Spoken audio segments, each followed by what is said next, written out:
What's up, fellas? We have a podcast with Ed Latimore. Ed Latimore is a professional boxer who just got back into the ring in his early 40s. He's a physicist, super smart guy. We've got a lot to cover in this conversation, but we'll jump right into it. And we start off by talking about supplements, about fighting, about life, learning, everything. So enjoy. Um, Yeah.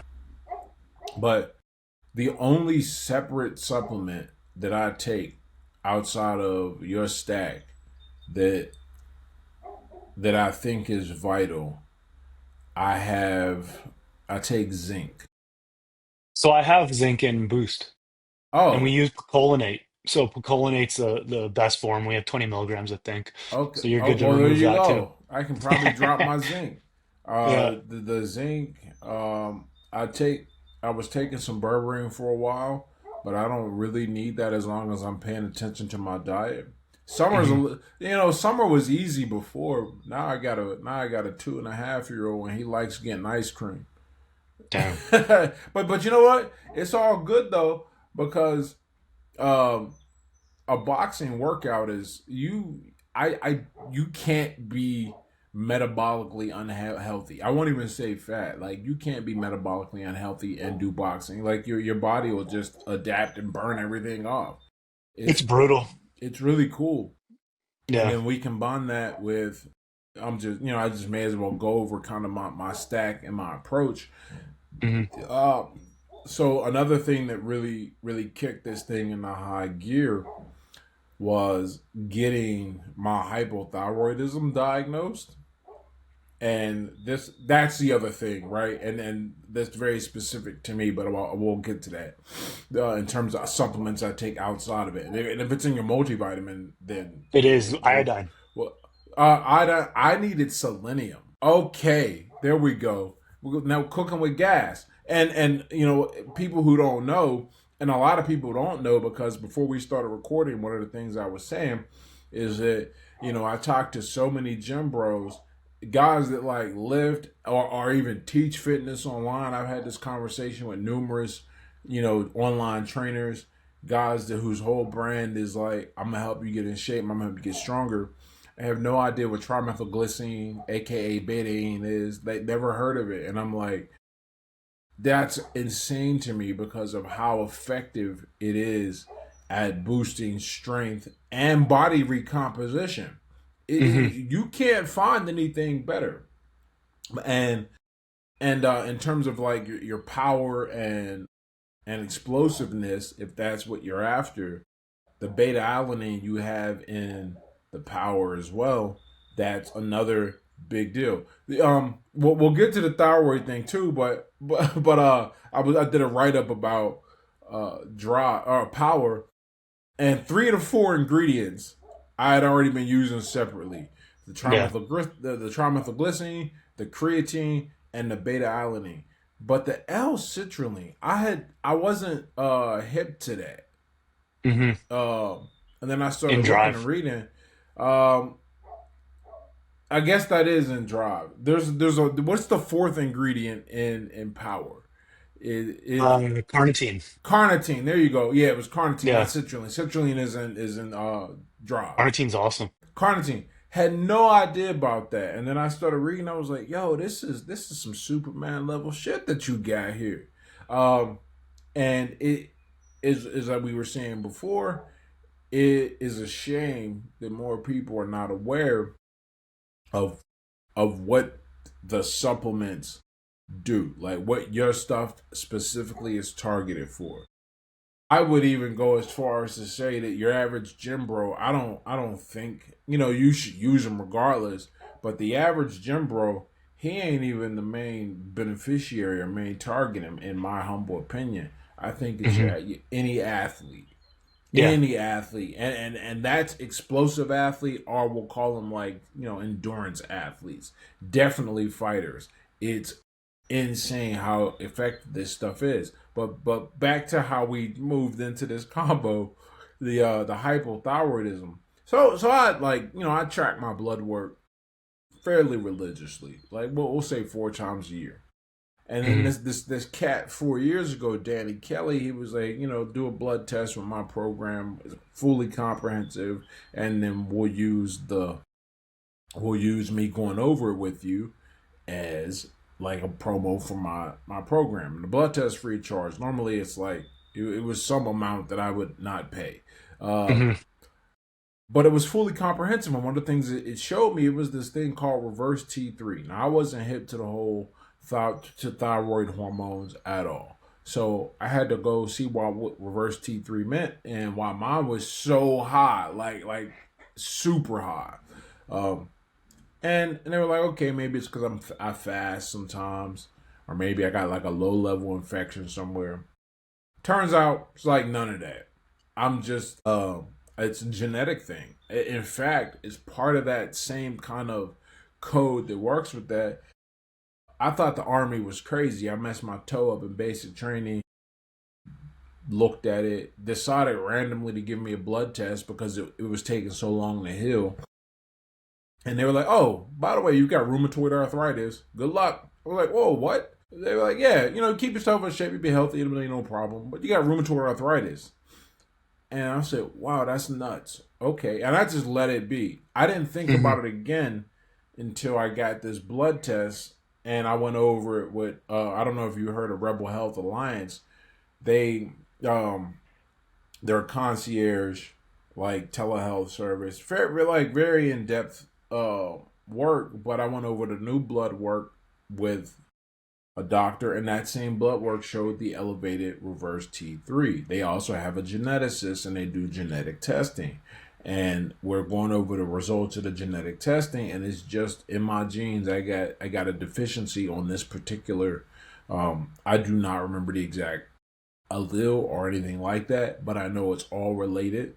My Hmm. tree nut allergy, my allergies, my asthma, my selenium deficiency, which is part of the reason my reverse T3 is so high, and also I'm just bad at converting it. My body's not great at converting T4 to T3, so I end up with this high reverse T3 and relatively low free T3. And for people who don't know, you go get your thyroid panel, and typically when you get your thyroid checked just by your regular doctor, they only TSH, your thyroid stimulating hormone.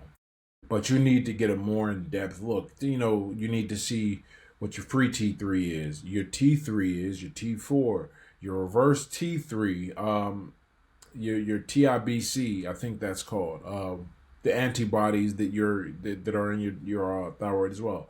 You need to get all this checked. In fact, I talked to a lot of guys who are like, "Oh, I think I got low testosterone, or I need to go on TRT," and I'm like, "Get the thyroid checked out first. See where you're at there first, because you might not need to go on an injection. You just need to take a little pill, and this is all it took for me.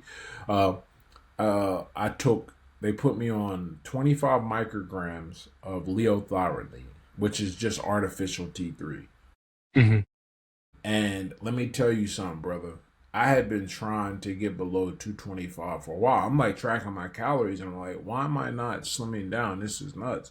Well, when you got Hmm. reverse T3 is the metabolically inactive form of T3. T3 is what burns fat. It's what preserves muscle. But when your body's trying to like conserve energy, it'll put out reverse T3, which is the same as T3, but just a molecule switched, and it is like a brake on your metabolism. Mine was super high, so his solution, a doctor solution from Rebel Health, he was like, just take this pill, see what happens. Man, in 2 weeks, I dropped like 10 pounds. Combine That's that wild. with everything we were doing. And it was all fat. It wasn't like, because my body was like, oh, we're kickstarting. This is what we've been missing.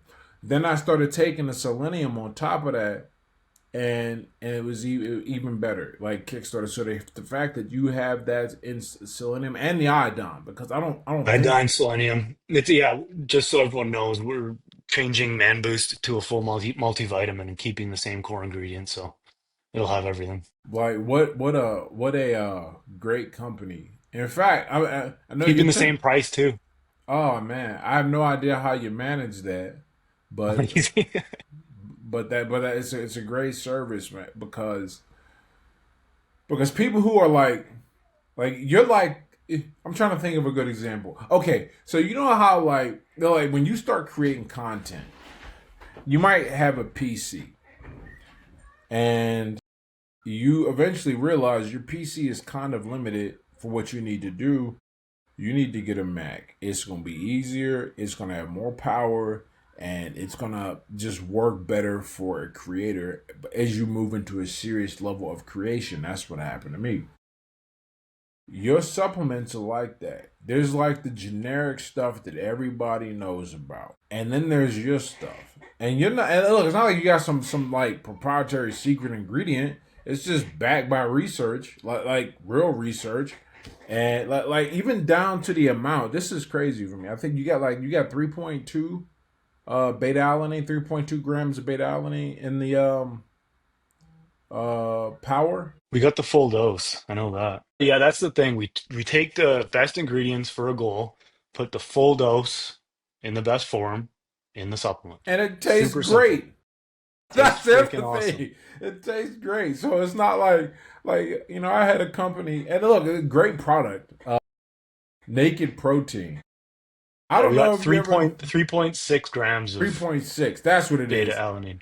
3.6. That is pretty much I'm on par with what you need to take every day to get the benefits of increasing contractile strength, if I remember correctly. Because right, oh, that makes perfect sense. That's where I heard her carnitine from. They work synergistically Hmm. there. So great. This like it amazes me, man, because I'm not like my specialty is not fitness. It is not biochemistry. I'm a physicist by training, and I just happen to box, right? Hmm. But because of my academic training and the way I approach the world, I was like, what are we gonna do? I need to look and find the most efficient way to do this, and a lot of times what that means is looking outside the box. I just happened to see that your stuff had everything we were looking for. Well, I was looking for because it ain't like I got a team on this because Hmm. there are very few people who think like us. What I'm learning, which is why you don't really have. I don't know how you view your competitors if you think you have them or not. Like there are other supplement companies and stuff like that, but in terms of what you're offering, there's like no one else is doing that. No, it's it makes for fewer supplement. For me, I'm a simple guy. Best ingredients in one supplement for a Yeah, I goal. think you have Like that seems only so eight simple. products. Yeah, So, like, what else do you need? And everyone thinks you need more. No, you need yeah, less, and you can do a lot more with the right stuff. yeah. We It's have 8 products with where if you take each ingredient, other companies would make 50 products out of it. So yeah, and to sell me, you that's up just a waste of people's money. and upselling.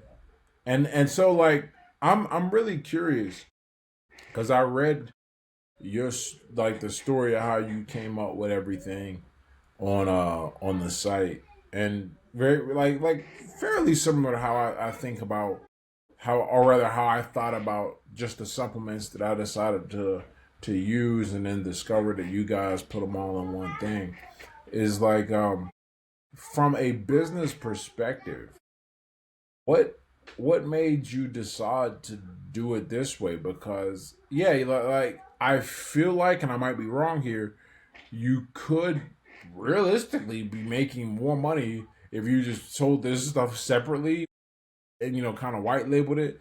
But instead, you went this route where you said, "All right, now we're gonna actually make something that works," and you go through the whole thing with the oh man, I always mess this up. I know about Save Sport, but there's the other one you got on there too. C Camp or something like that. Oh, so yeah, that's the facility we use to Yeah. So manufacture. Good facility. like that, but that stuff is like for athletes really important.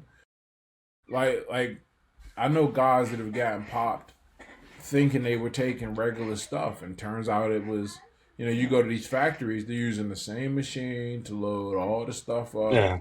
and so you No, get. like that aspect, I actually lucked out. A guy was starting a manufacturing company at the same time I was starting my supplements.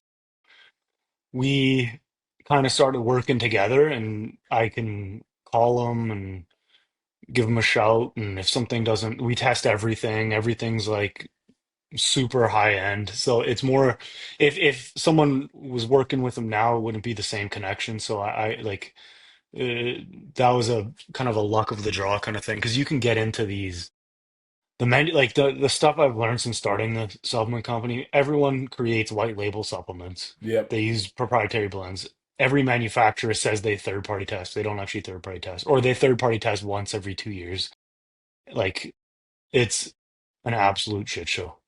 And then And that's the a shame. manufacturer is important.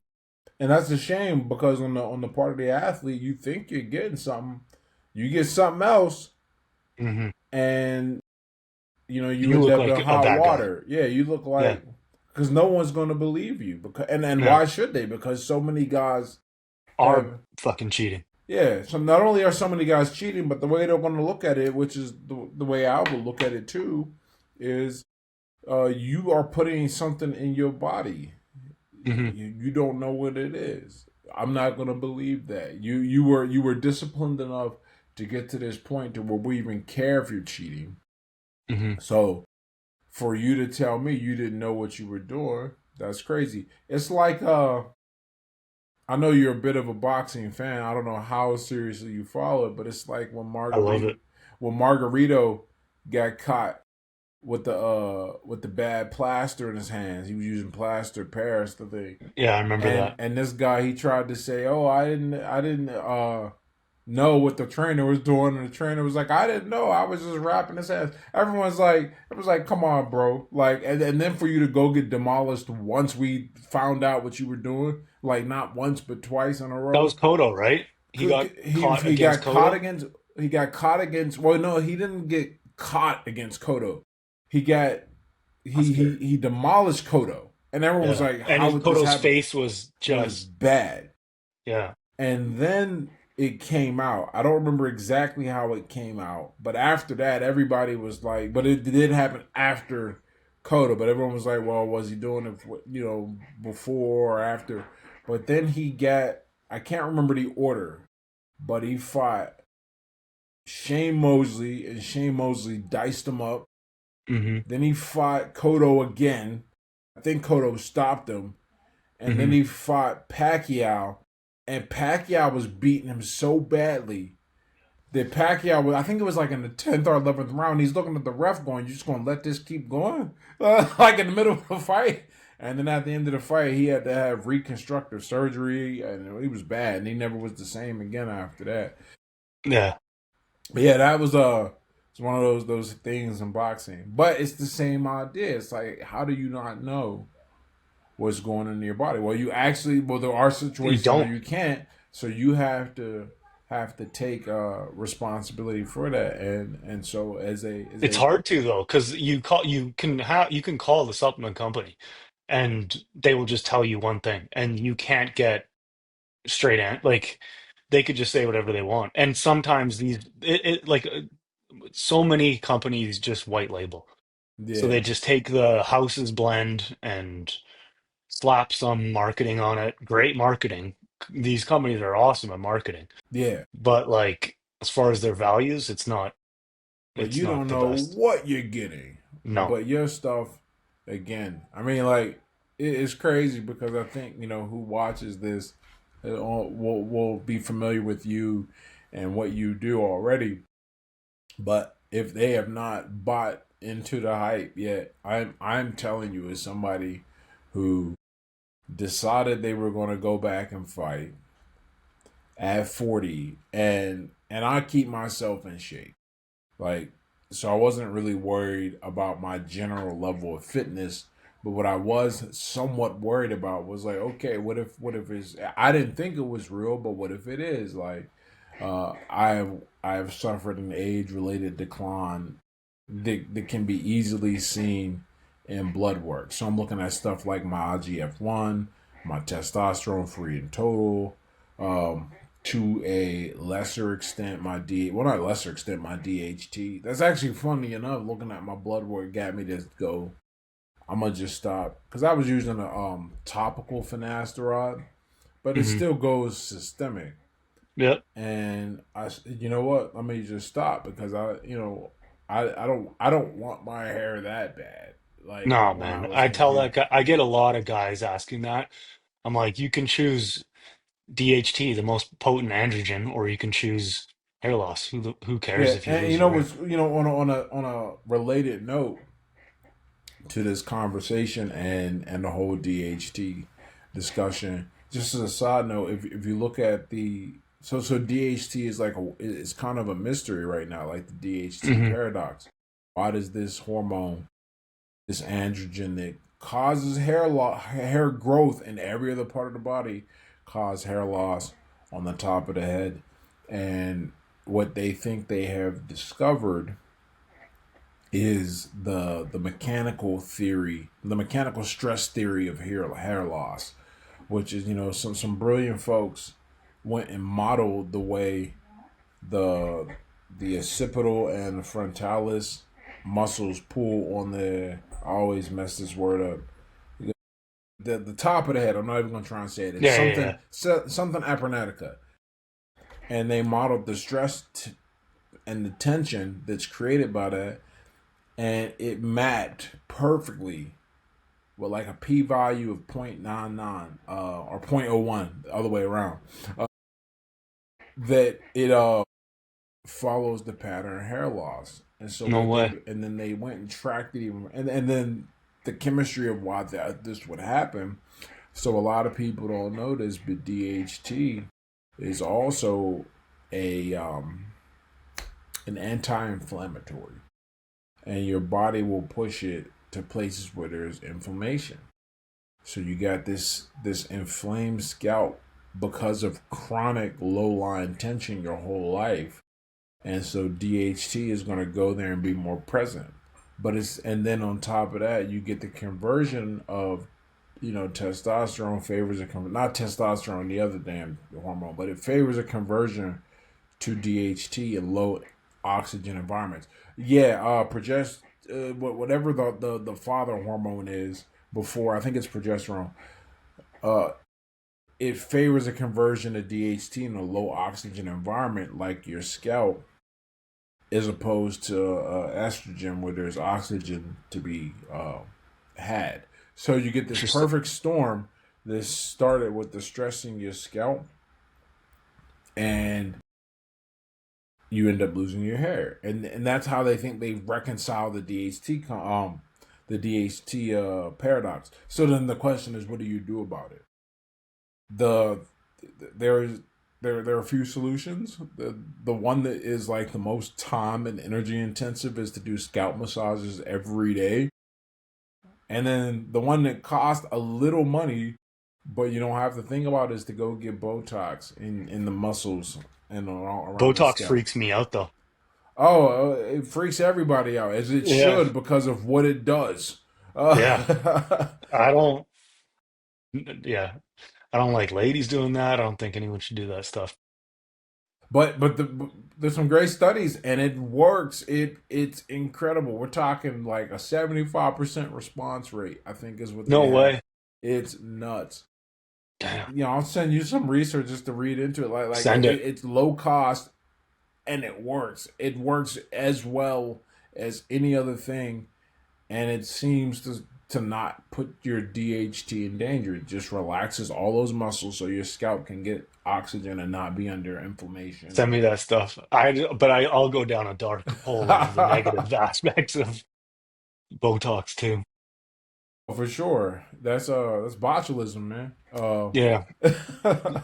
Dude, let's talk about your stuff, your book, fighting oh man. lessons, man. The thing I'm interested in is what lessons you learned, but also like how you figured out how you learn them and then actually applying them to your life. Because most people, myself included, go through life technically like making mistakes, thinking we learned the lesson, but just continually living in the same way, making the same mistakes, and we die never having put these lessons into practice. Well, you got to give yourself more credit first All right. because there's two things going on here. One is that there's progress but not perfection, and we're Mm, still human, and we'll make mistakes. But the idea when you make a mistake is twofold. One, you just want to make fewer of them. You should not be getting hmm older and making more mistakes, right? In other words. And two, that when you do make a mistake, it's an expected value problem with a lower negative. So the you should not lose as much, right? So you'll still make mistakes, but are you making fewer? And when you do make a mistake, is Same it degree. is costly? Okay, that's one. The other thing too is like when you look at my progress and my things, I started so far behind in life that me just catching up looks incredible. hmm you know, some of the people I talk to, well, my family, and they think I'm some kind of superhero or whatever, and I'm like, man, I just didn't repeat the cycle. Like that's it. Like Yeah. nothing. There's nothing really magical. I just didn't repeat the cycle. Now the way I did it, then perhaps there is some noteworthiness in that, but and how I did it, that is, there's a lot to learn there. And for me, the biggest thing that I figured out really early in my life was that if you can't put yourself in situations where it's difficult to do the right thing. If you can avoid, and you have a degree of control over your environment that starts earlier than you think. I'm hmm the first person to say, your life is your responsibility and you have to take control of it. And if where you are is exactly where you should be. But100%. I also say that, you know, how the family you're born into and where that family lives, that matters so much and makes such a difference on the adult outcomes you have in general. And we have a lot of research to show this in income, in health, in mental health as well. hmm We see this, okay? So the question is, or the problem is, how does one start developing that agency at an early age? Because for me, that's what it really came down to. When I went to high school, I was already, and I think most kids are like this. You just when you're in an environment where you have to think on your own and survive and figure things out. By the time I'm 13 or 14, I know how to think. Like I can make decisions. They're not going to be like the best decisions. I don't have all the information, but I can go, okay, this path is full of violence and gangs and drugs, and this path isn't. I don't want to go to prison. So it's easy to. And a big thing I did when I was younger, I went to a completely different high school than the one that I should have went to. Because Big. I did the same thing. the That's way it crazy. worked in my neighborhood, in my city, I guess, is there's a neighborhood feeder school. That's where people in your neighborhood go, and you don't have say in that unless your parents have the agency to go. Let's put you in something called a magnet program, is what they called them. So my mom didn't do that for my elementary or middle school. For my elementary school, I went to the school right in the center of the projects. Actually, I lived in Northview Heights. That was my project, and I went to Northview Heights Elementary. Mm. And then I went to Allegheny Middle, which was the feeder school for not just my project, but a few other projects on the north side of Pittsburgh where I lived, and then some lower class, poor white trash neighborhoods too. It was a bunch of miscreants. Now there was just more of them, and I fought a lot. I had to deal with a lot. I was dealing with my own issues as well. I didn't know it at the time. I just being a kid, but I was dealing with my hmm own issues. And then I had a thought. I was like, I don't want to do 4 more years of this, and so I told my mom we're going to go to Shenley, across town, like an hour bus ride across town. Now Hmm. it's not an hour in a car. In a car, you get there in like 20 minutes from where I live, but it was an hour bus ride, and so it was 2 hours traveling every day, an hour there and an hour back. But it put me in a different environment completely. It exposed me to people. It exposed me to ways of thinking, ways of being that I wouldn't have seen back home, and and I wouldn't have seen if I had gone to the school that I was supposed to go to. Made a huge difference in my life. Uh, That's life changing. I have my friends today are all, a lot of them are from friends I made in high school, and their families. They took care of me, and they never said nothing crazy, but they understood where I was from and what I was going through, and and treated me like I was their own. I mean, maybe they felt bad for me. I don't know, but they loved me, and if it wasn't for those people, I don't know what I would have done or where I Yeah. would have been. And so that's like an example of that decision. Now it's not like I no, it's not like that was the end. Yeah. No, I get out and I But have that changed the that was a little bit of a change in trajectory. trajectory. Yeah. But then I tried to go to college the first time and I wasn't ready and failed out. How old were you? I was 18, 19, Yeah, I did the same drinking, thing. wasn't ready. I started boxing actually when I was in college, first year. Oh, well, what a like I wish I had. I mean, I want to. It's easy to say I wish I had because that when I think of that time, I was like, I was just being a fool. Um, but when I dropped out, I spent like 3 years just wandering dead end jobs, not really doing anything. Hmm. And someone challenged me. Actually, the mother of the girlfriend I had at the time, she called me out because I was talking mad shit on college, man. And she happened to be a college professor, and she was like, why don't you tell me? Let's pretend you're right that college is stupid and pointless. Well, tell me what you've done with your life over the past 4 years besides show up here and eat my food every day. And then she threw me out. And I was like I remember, like I actually cried from that, man. I was mad. But she was right. And that motivated me to find boxing. So I started boxing at 22. No idea it would lead to anything. I just didn't want to be a loser anymore. I wanted like in other words, like what the next time somebody asked me what I'd done with my life for the past 4 years, I'd at least have an answer. There's a check mark on it. You Yeah, did something.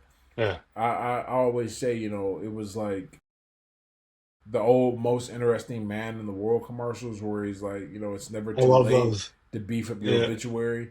That's what I was trying to do. I was trying to beef up the obituary, and I was like, let's start with boxing. And again, here's another decision. Instead of like just continuing along, because I know people, man, they have continued along, and now they're gonna be late 30s, 40s, and they're doing the same shit. Hmm. Not the exact same, but kind of at the same level as when they were late teens, early 20s, and it's like there's no progress, no growth, because to make these decisions, they're scary, or at the very least they're unfamiliar. I wouldn't say scary is too hard, too harsh. They're unfamiliar, and they force you to be in an unfamiliar environment and a beginner, and you face the possibility of failure. You got to That's be scary as hell for a disciplined. lot of people, though. Yeah, you gotta be disciplined and consistent if you want to do well, and not just BS. Because nobody forces anybody to. It's not like a gym class you got to take for a grade. Like, no, you're going to the gym. It's a decision. You'll make sacrifices to do it. But Some even others, even going to a place for the first time, like going to the boxing gym for the first time you walked in, that's yeah, an uneasy feeling. I remember walking into for the first time, and they're just like, no one. You think no one wants you there, yeah, and you're because they're some punk, like, you know? but you find it and you keep going, and that was easily one of the best things I did. Started changing the trajectory of my life again. Then you went to school again. You took another crack at it. Yeah, and I didn't. And you know, it's funny. So I actually didn't graduate high school. I I technically, they let me walk, and by that time I had already been like they were looking at me. I played football, and I actually had a pretty good SAT score despite terrible grades. And so the school let me come that shouldn't have had. They had no business letting me come with my GPA, but they let me go. But I didn't graduate high school. Crazy. But part of this is I had no confidence in my academic abilities, my ability to learn anything when I left, when I graduated. I was like, I'm staying away from it all. I used to say I'm not gonna get any job where I got to like quantitative stuff, some math, programming, sciences. Staying away from it all. But I also had enough sense to know, like, I'm not majoring in psychology, communications, none of that, because that's just throwing money down the drain. So I got big into languages. That was my thing. I'm okay with, at least with the language I know. I'm okay with Spanish. I have no problem, like, you drop me off in a country. I can navigate and watch some news and stuff, and like order food and find where I gotta go. Could I have a full blown conversation uninterrupted? If you keep it limited to topics, but uh, that's what was going on at this time of my life. I bring it up to say, uh, boxing really went well for me.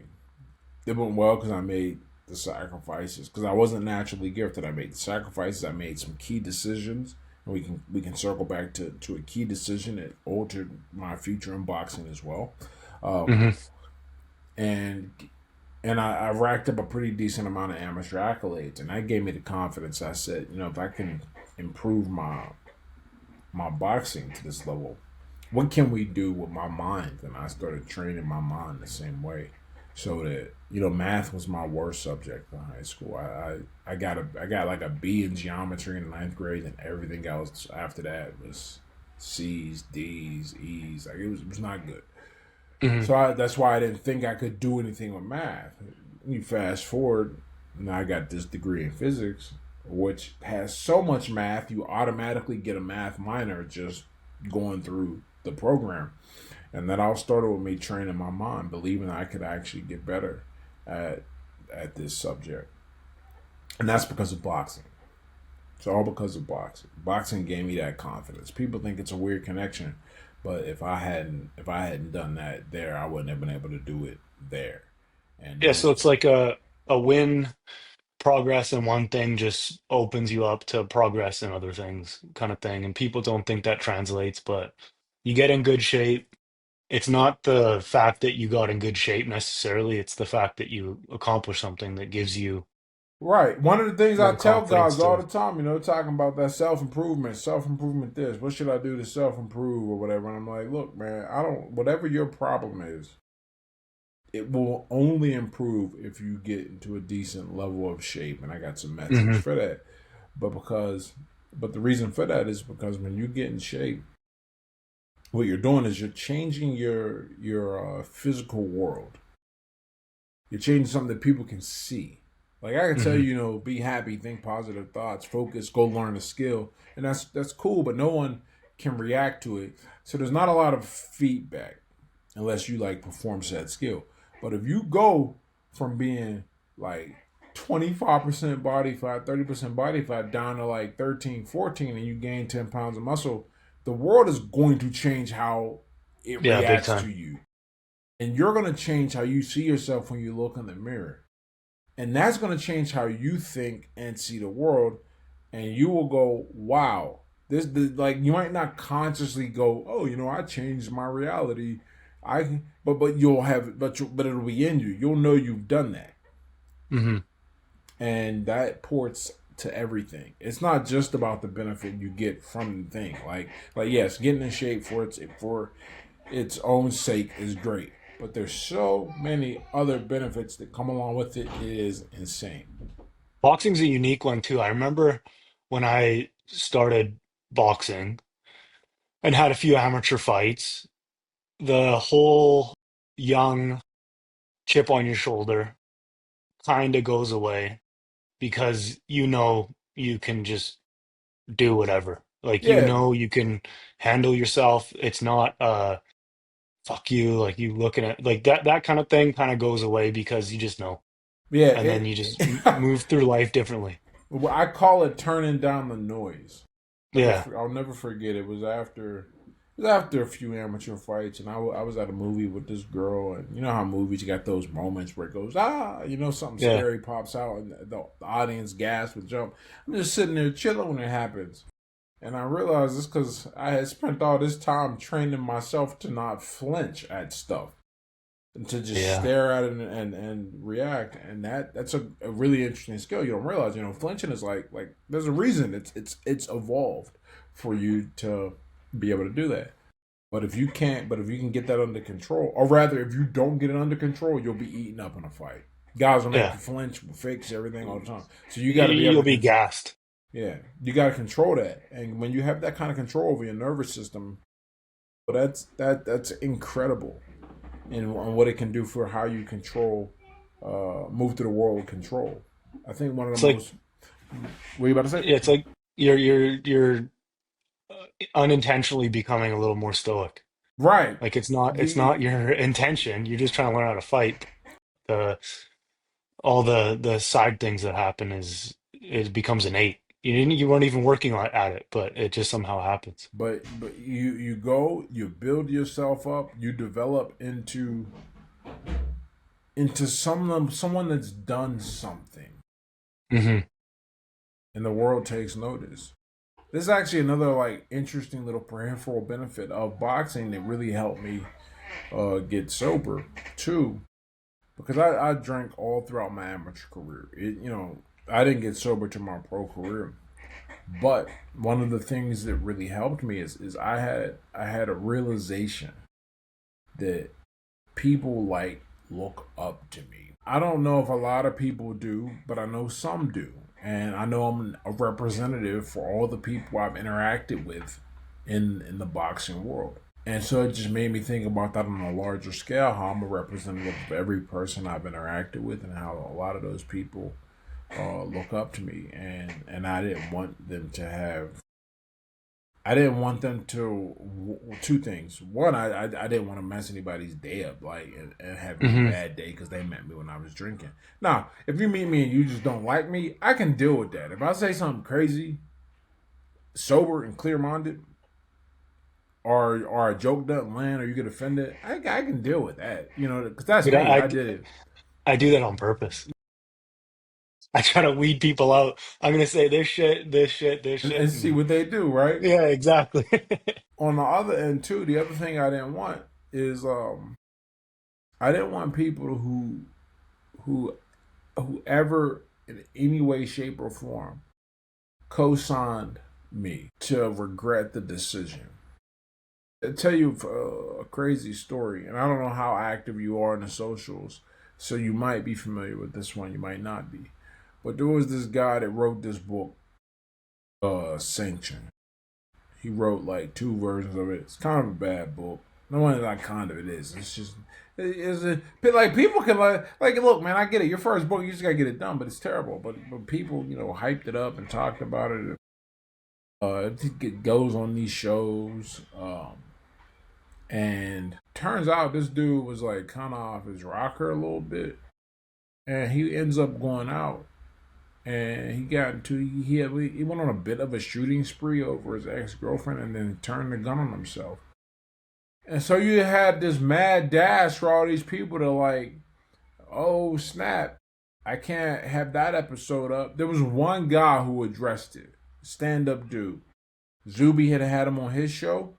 Everybody's scrambling to remove stuff on social media about him. Zuby comes out and says, look, I didn't know the guy was going to go shoot some people like 2 years after I had him on my show. Uh, I don't know if he took the episode down or not, but instead of just scrambling, he addresses it head on and very respect, like just move with respect, because I'm watching how everyone else is kind of moving, and, yeah. So it was. But the whole point of me telling that story is that everybody that interacts with you, you interact with them, And that sounds obvious, but we don't think about it that way. And every time, like the fact that we're doing this podcast right now, we are transferring social capital between one another. Yeah. So if it comes out that Ed Latimore was like downloading CP or something, you gotta Yeah. be like, holy shit, like what happened? Okay. Yeah. Likewise, if it comes out that you was out here like involved in like an essay case, I gotta be like, God damn, Man, I can't believe that's happened to me. I went on somebody's show. I cannot I'm sure if I look through, I could remember because it's so significant. He was a podcast host. It was a cool show. I actually got put on that show by a PR company. And then I got a message from the PR company like a year later, like, we just want to let you know, such and such has been found with all this CP on his computer. And I was Fucking like, hell. you cannot be for real. Unfortunately, like, his show wasn't huge, but it was big enough to where they found out, they heard about it. Uh, That's just freaking, dude. The personas people put out on whatever you think someone is what they want you to see on man, this on social media. It's all. I'm not that active on it. I'm very not active on it. bro, But man, you let like me the grass is always greener let is me complete bullshit. let me tell you something. I've been I've been more active than the average person on social media for over a decade at this point. Hmm. I have I have lost count of the number of people who are simply not what they say they are. In one form or another. Some of it is like outright conscious misrepresentation. Hmm. A lot of it is lying. Well, so it's a conscious misrepresentation. And then there are a slew of guys who got like weird, not weird charges, like nothing like that, but a lot of like illegal activity, things Hmm.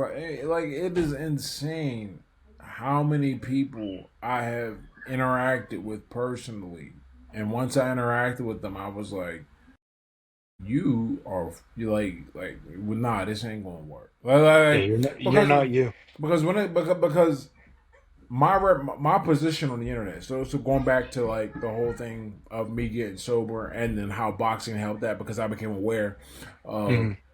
kind of my position in the network of life and how people look at me.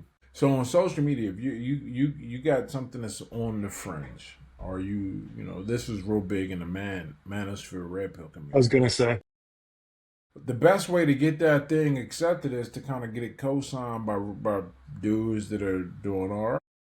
yeah. And so I ended up dealing with a lot of those guys, and it took me a little while, but I was like, you guys are using me to co-sign your shit, and then unfortunately, uh, in general, I am a smart person, I think. And what I mean by smart in this case is that I understand, the appearance of things, and on top of it, it's just not in my body. So like I give speeches. In fact, one of my most popular speeches is at the 21 convention, which was this red pill dating convention. It was about being red pill in a blue pill world.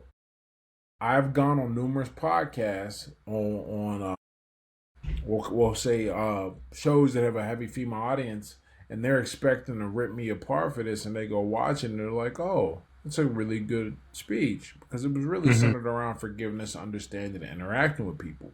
But that's how I presented my message all the time. It was never this unhealthy, divisive thing. In fact, I just came out with 2 videos on my channel about how you gotta like not buy into any of that shit, because it's very difficult to separate, uh, and no one really does it. So you just gotta throw it all out and then come back. But yeah, the awareness of who you are makes a big difference, or rather, the awareness of of what other people see you as. And when you want to control that, and some people say, reputation, you shouldn't worry about your reputation. No, you're absolutely insane if you think that. I think people got to have some way to know who you are.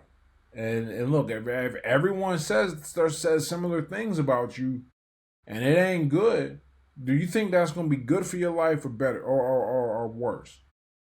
Right?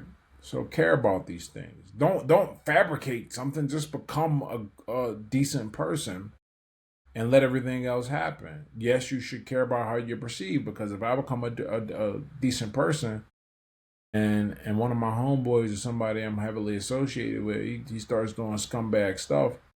Well, first I got to go talk to him because I care about him, and I got to go, hey man, this is what the streets is saying, kind of deal. These internet streets are these in-person streets. And then if he keep misbehaving, be like, look, man, you do you, and I got nothing but love for you, but I got shit to lose at this point in my life. You clearly don't, so we cannot coexist right now on a social. Not even no behind the scenes. Not like we could keep kicking it, but I can't be seen with you. Like, nah, we can't move that way because now I'm lying, right? Mm-hmm. now Yeah. now I'm saying I don't mess with you, or it appears I don't mess with you, but behind the scenes we really rocking. Nah, that's not. It's a whole.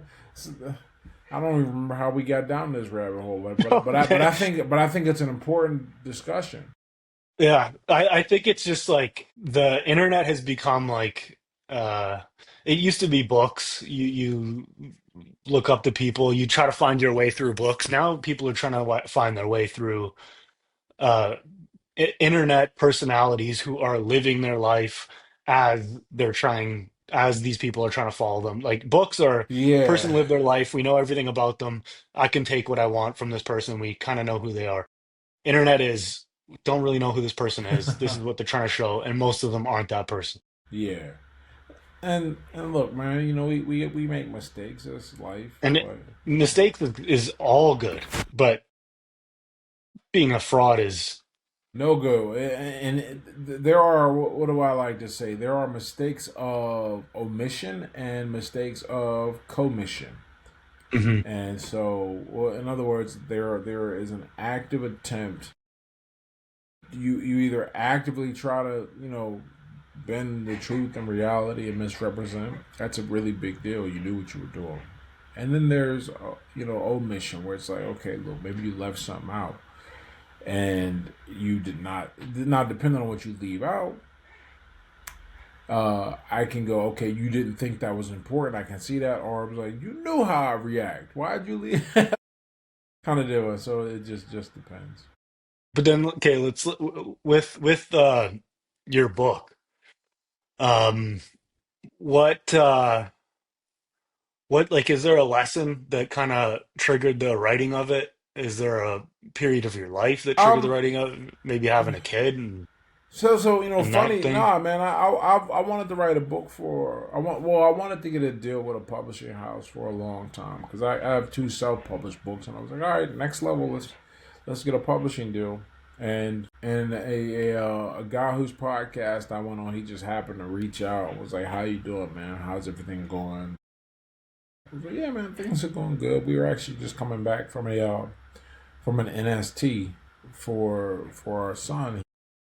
He had tachycardia his whole, almost all of his pregnancy, and then right before he's born, when like right past the due date, where they're like, if there's any sign we're gonna induce, he gets normal. Yeah. So he's like 2 weeks No late, way. and that's why he's huge, because No he way. cooked for 2 more weeks than he should have. Damn. But he's like, I say, this is what's going on. Life is good. And he's like, well, what's next? What's the next plan? I was like, oh, I really want to write a book. And he puts me in this class with this agent.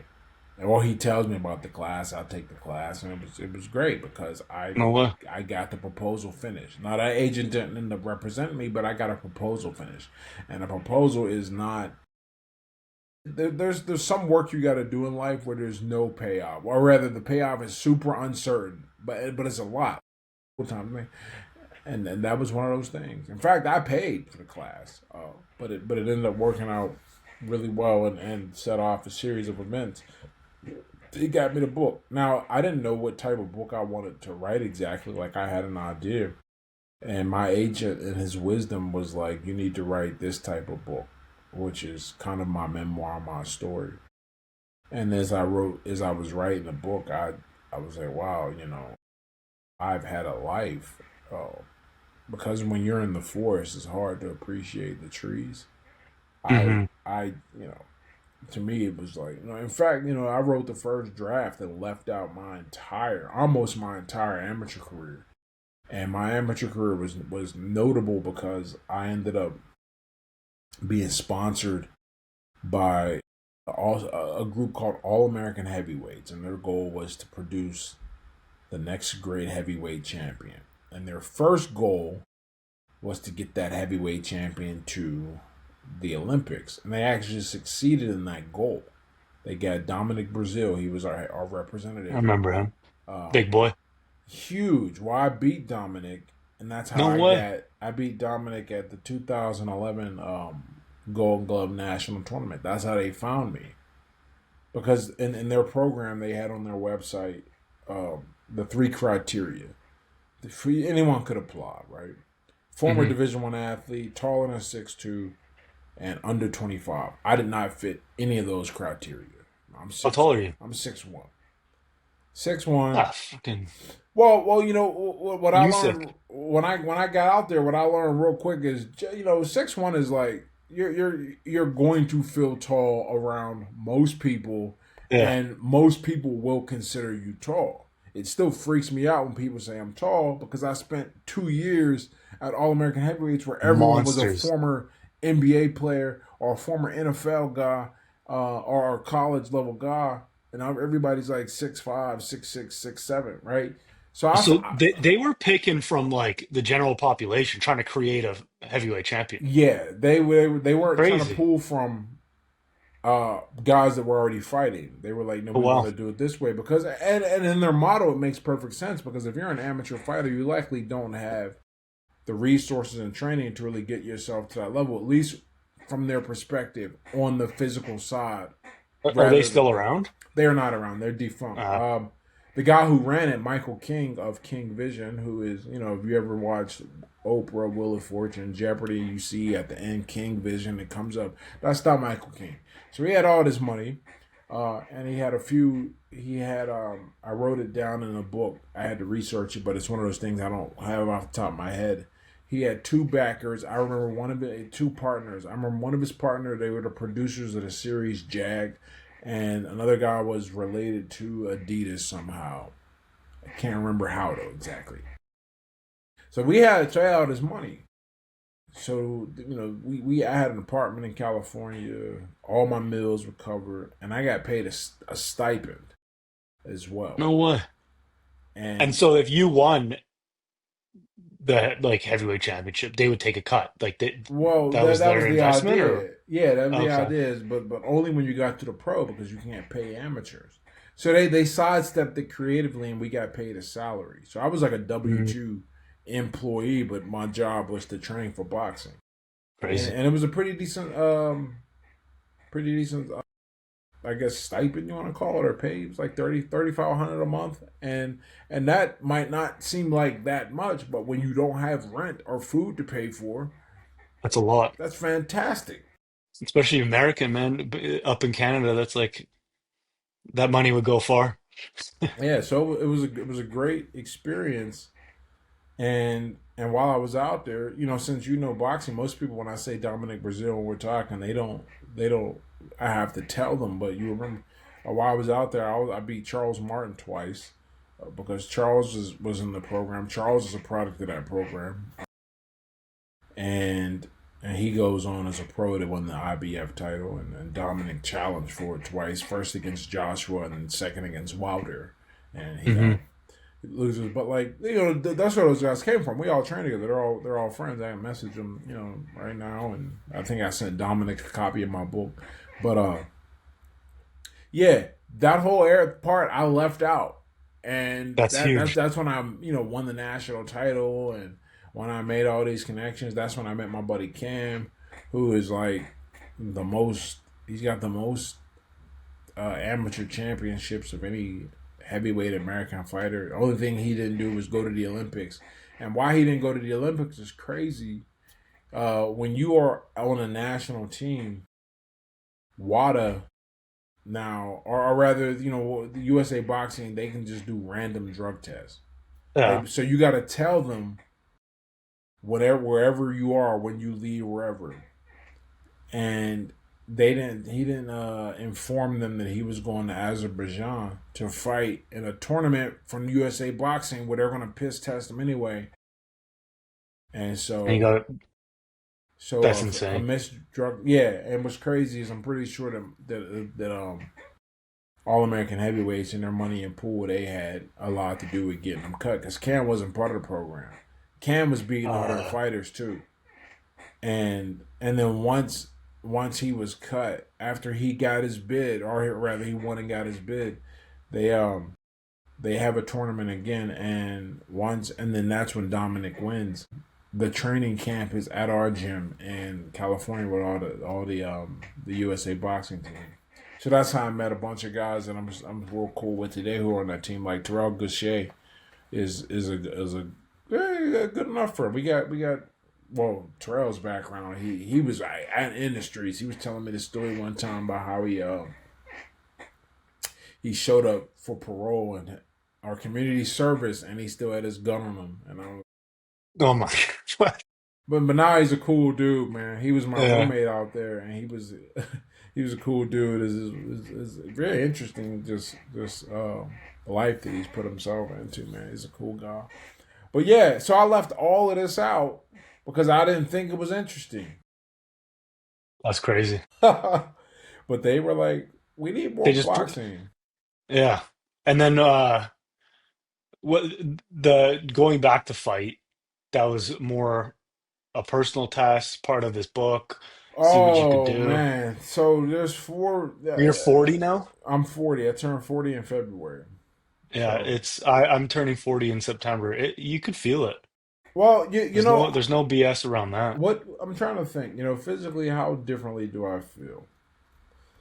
Uh, Yeah, what about when you started like really training? Did you not get more little injuries, little things like that? No? and then there's a few reasons why. This is crazy. This could be a whole. This part I'm going into now could be a whole podcast by itself. But I'm going to keep it tight. So I have four reasons why I went back to fighting. Reason one, I started coaching boxing. And when I started coaching boxing, I was trying to teach the proper way to learn. And I was like, let me make sure everything I teach makes sense. Hmm. So that caused me to really revisit and study boxing biomechanics.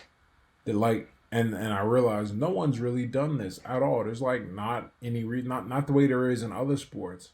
Yeah. So I started putting them together myself. One of my chief resources being this textbook I ordered.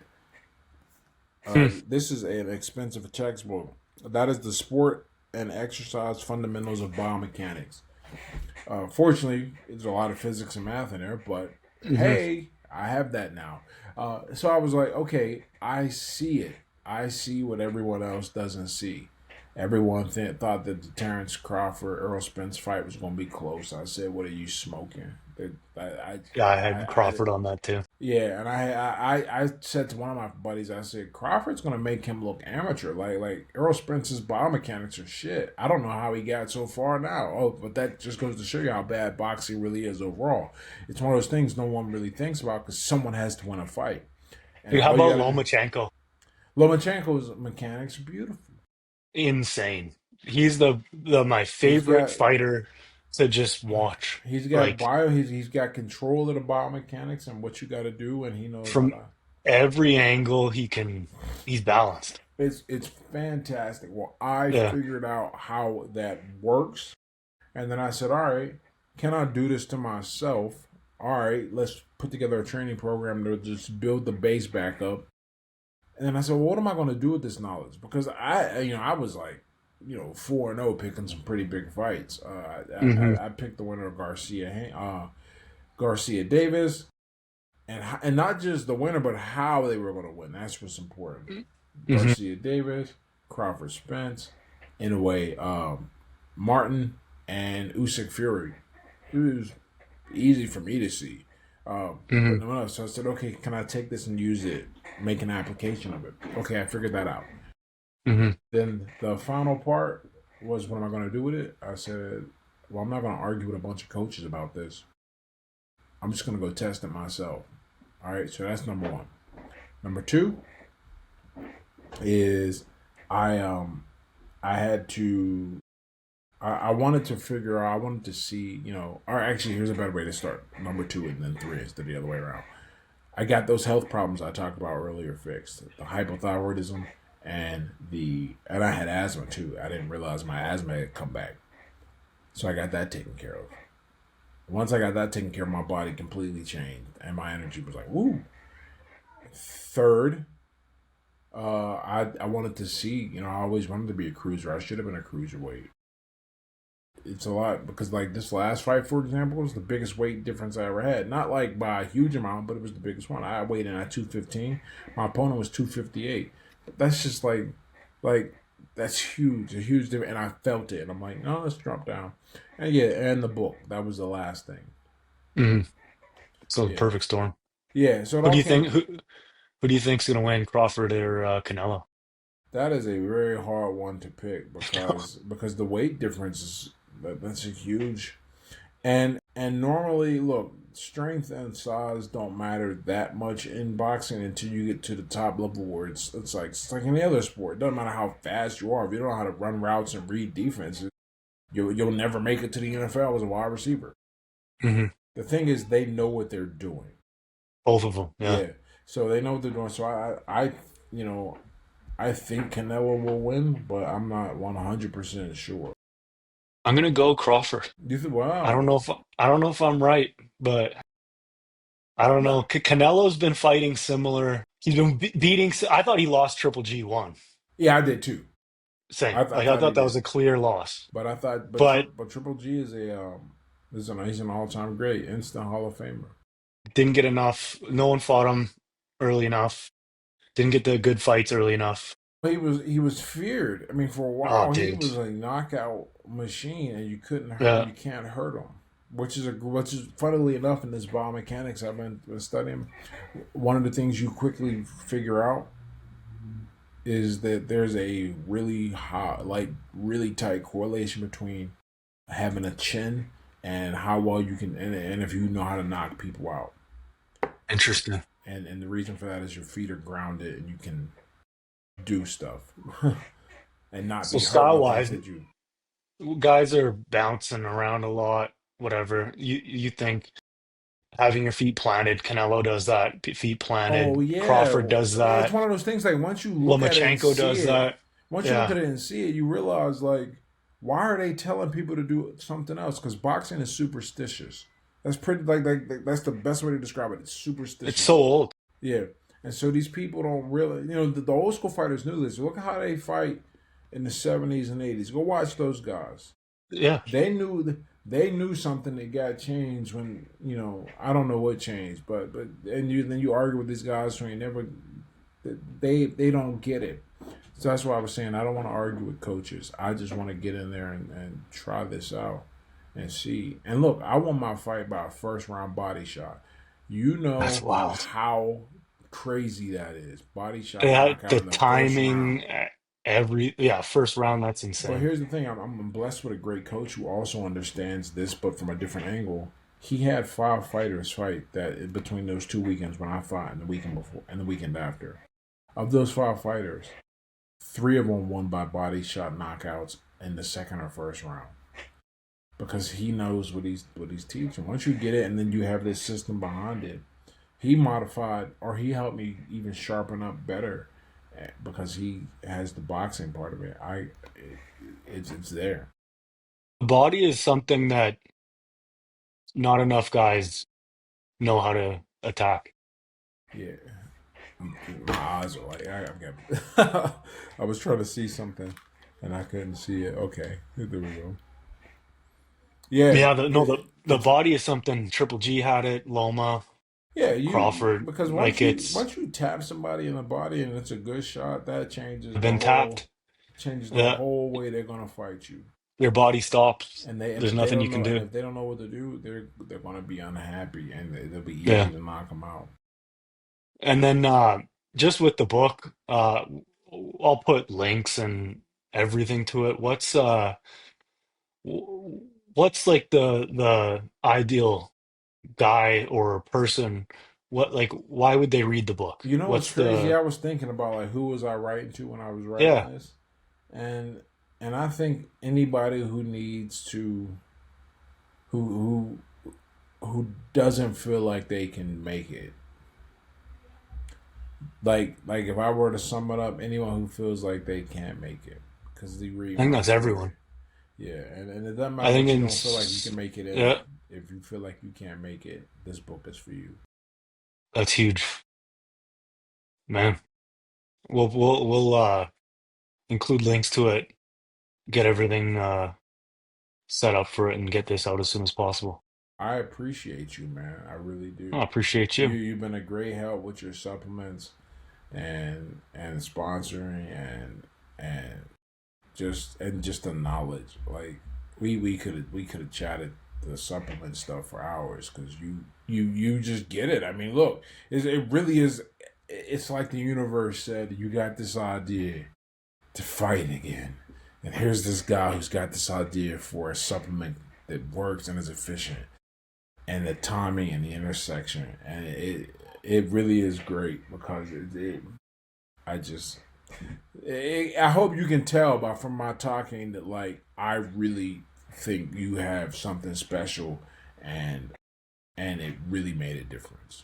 Yeah, I appreciate that, man. That's awesome to hear. I don't hear from you hear from guys, but most guys they take it and they enjoy it. They love what they're doing and they you can see it by people who've been taking our supplements for 3, 4 years straight It's and they just don't stop. incredible, So man. It is it's nice to incredible. actually hear face to face. I call guys every now and then, Oh, no kidding. ask them how I can help. Yeah, yeah. There you go. A guy that really cares about cares about you. You check it out. Right. You gonna fight again, you think? Oh yeah, yeah, yeah. I got to get through the book launch. I'm actually planning Yeah. to fight in February, and then I'll be in the No gym way. next week and helping my I'd coaches love to guide come out through and the check weekend. that out. For sure, man. You should. I think everyone should, but I'm biased. Yeah, yeah, yeah. That's awesome though, man. It's cool to hear that. I can't wait to read the book. Hey, I man, and leave a review, and then tell me what you think. I think I've told a great story. Hearing some of the reactions from it, I think I did a good job. Oh man, you've got such a unique perspective. You're smart, wise. I think you're a wise guy. Not a Hey, wise guy, no, I know but what a you mean, wise but guy. Yeah, yeah, yeah. it's funny, man. No, Yeah, but that's rare to be able to look at your life, look at different things, learn the lessons, communicate them, learn lessons other people might not learn. yeah. I think that's a gift. Oh, appreciate you writing the book. Thank you, man. Thank you.